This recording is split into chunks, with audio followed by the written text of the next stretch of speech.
নওশাদে দেখা গেল হঠাৎ করে সিজ ফায়ার, সেখানে মধ্যস্থতা করলো আমেরিকা। এই বিষয়ে আপনি কি বলবেন? দুর্ভাগ্য আমাদের যে আমাদের উপরে আক্রমণ হলো, আমাদের 25 জনকে শহীদ করলো, সেই সময় আমেরিকার কোনো উচ্চবাচ্য বা একটা শব্দ খরচ করলো না।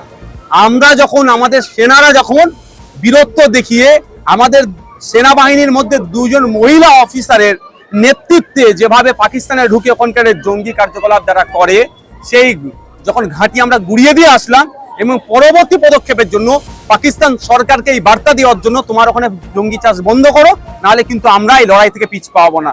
যখন আমরা প্রস্তুতি নিচ্ছি আরো বীরত্ব আক্রমণের দিকে জঙ্গিদের বিরুদ্ধে, তখন আমরা কি দেখলাম, আমেরিকা আমাদের বন্ধ করছে আর আমাদের 56 ইঞ্চি দুর্ভাগ্য সে কথা মেনে নিচ্ছে। একবারের জন্য বললো না যে সময় এসেছে জবাব দেওয়ার, সে 1971-এর মতো।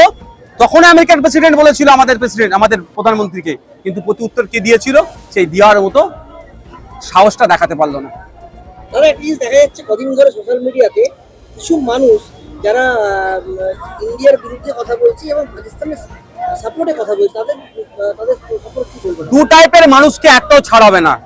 একটা হচ্ছে যারা আমার দেশে থাকবে, দেশ বিরোধী কথা বলবে, দেশকে তাদের কথাই দেশ দুর্বল, মানে মানসিকতা দুর্বল হতে পারে, তাদের ছাড় নয়।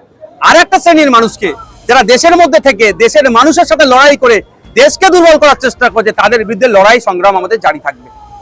ওয়াকফ নিয়ে আপনার এখন সুপ্রিম কোর্টে আপনার অবস্থান কোন জায়গায় রয়েছে? সুপ্রিম কোর্টে মামলা চলছে আমাদের, 15 তারিখে আবার মামলার ডেট আছে। আইনি লড়াই চলবে এবং সাথে সাথে মাঠে ময়দানে শান্তিপূর্ণ ধর্মনিরপেক্ষতা বজায় রেখে আমাদের এই গণতান্ত্রিক প্রক্রিয়াতে এই লড়াই চলবে। কেউ যদি বলে দেয় যে এখানে আন্দোলন করা যাবে না, তার কথা আমরা শুনবো না। সে রিকোয়েস্ট করতে পারে, রিকোয়েস্টটা কি করতে পারে, যে আন্দোলন যেন শান্তিপূর্ণ হয়। সবসময় আমরা চাইবো আন্দোলন শান্তিপূর্ণ হোক, অশান্তি দিয়ে হিংসা দিয়ে কোনো সমস্যার সমাধান হয় না। কিন্তু কেউ যদি মনে করে রাজা আর বাকি সব প্রজা এই আচরণ করলে, এই আচরণকে আমরা মানবো না। থ্যাংক ইউ দাদা। পিস নিউজ বাংলা, সত্যের পক্ষে শান্তির পথে।